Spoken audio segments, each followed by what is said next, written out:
Hello creatives, and welcome to episode 8 of the Tailored Wellness. Today, I'm going to talk to you about writer's block, creative burnout, and the emptiness it can create, the challenges it has caused me, and what helped me get out of it. I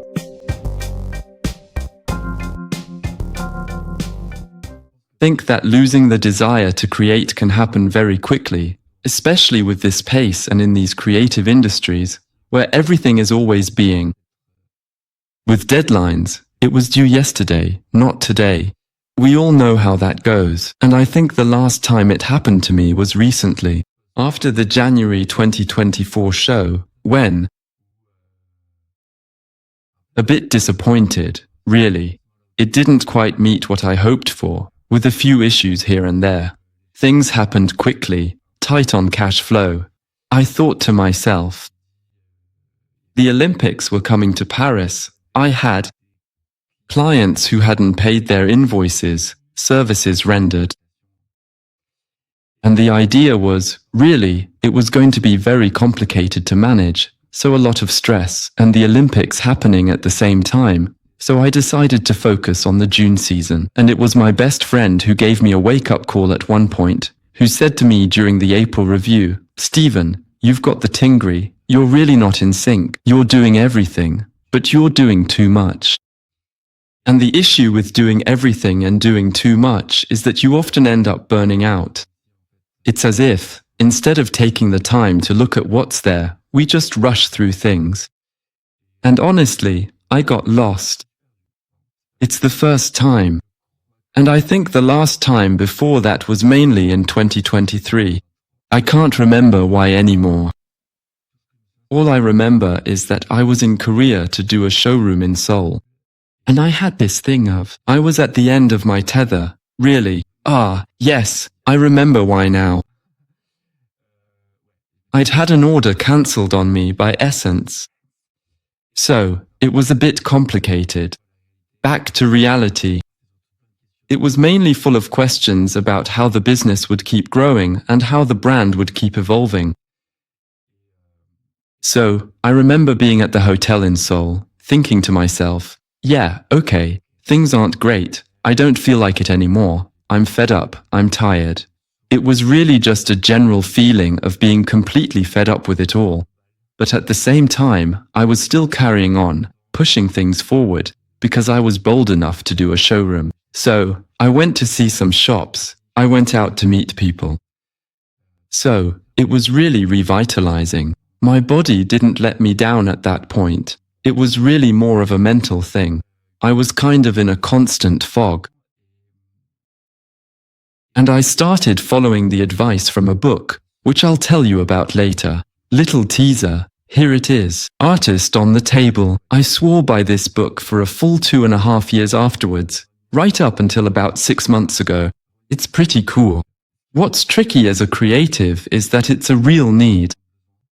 There's really this urge to always do the thing that's on your mind, but sometimes you just don't have the means, whether that's mentally or materially. And it's about being able to swear 1, 2, 3, sorry, manage those frustrations. But thank you. Also, finding the right people to support you.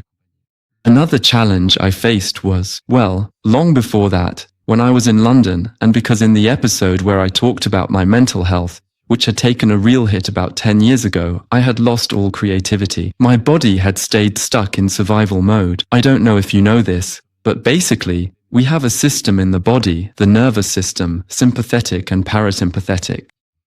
So, one is for relaxation, which works normally, and the other is for survival. So, it's in fight or flight, as we say in English, or in freeze mode. That is, we either freeze or we fight. And so, your whole body and all your body's resources are ready to fight and to be completely in action.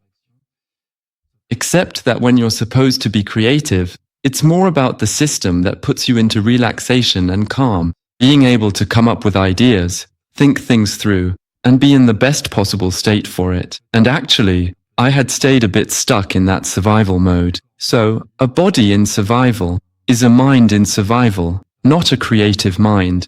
It's a bit black and white, what I'm saying, but the idea is that, actually, there can be nuances, but overall, 90% of the time, you're in survival mode, so in fight mode, and therefore not creative. And as a little anecdote, what did I do at the time to get back to that creativity and relieve that mental stress? I went to see a shaman.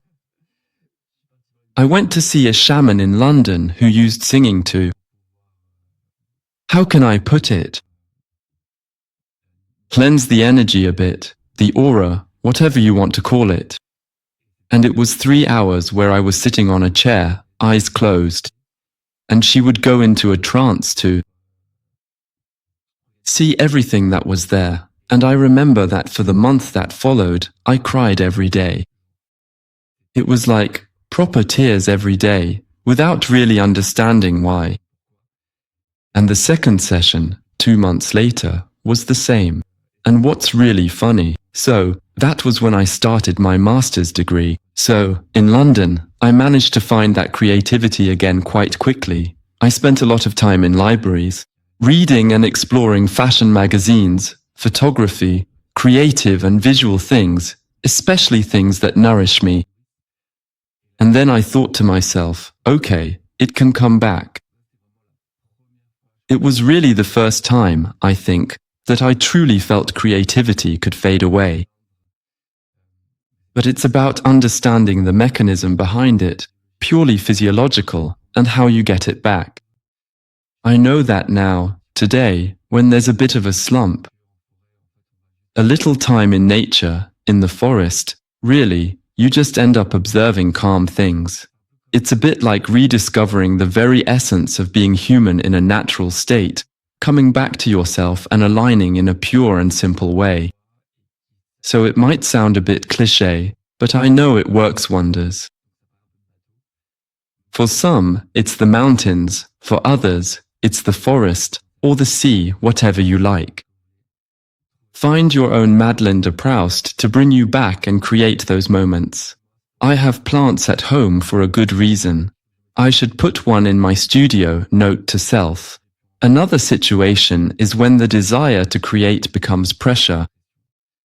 Not creating out of desire, but creating because I have to. And here, I'm really talking about the fashion industry system in general, where you have to churn out collections every 6 months, or even every 3 months. It's a frantic pace, and it's like, well, here I am, not feeling inspired. I have no ideas for my collection. What do I do? How do I go about it? And actually, there have been times when I've forced things, and then realized just afterwards, oh, damn, maybe I shouldn't have done that. I wasn't prepared enough. I wanted to rush too much, to be too caught up in the rush, and it really wasn't what I should have done at all. That's a problem too. And I think sometimes, the worst thing you can do is keep digging through the pile without thinking, and then completely crash. And that's when burnout just becomes burn. Just ashes, that's it. It's really not pleasant at all.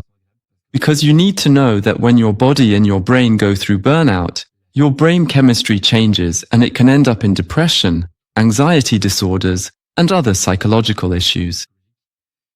I really wouldn't recommend it.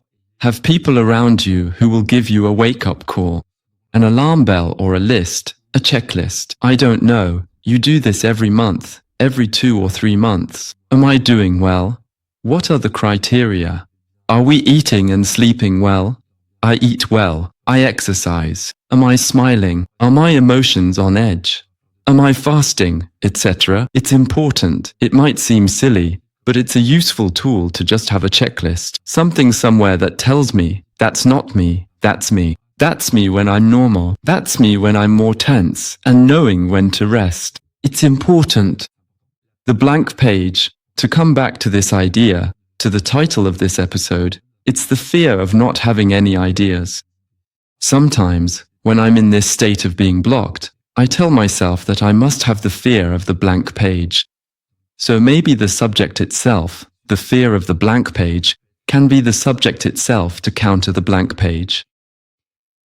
I try, a bit like that, to trick my brain a little so I can bounce back on.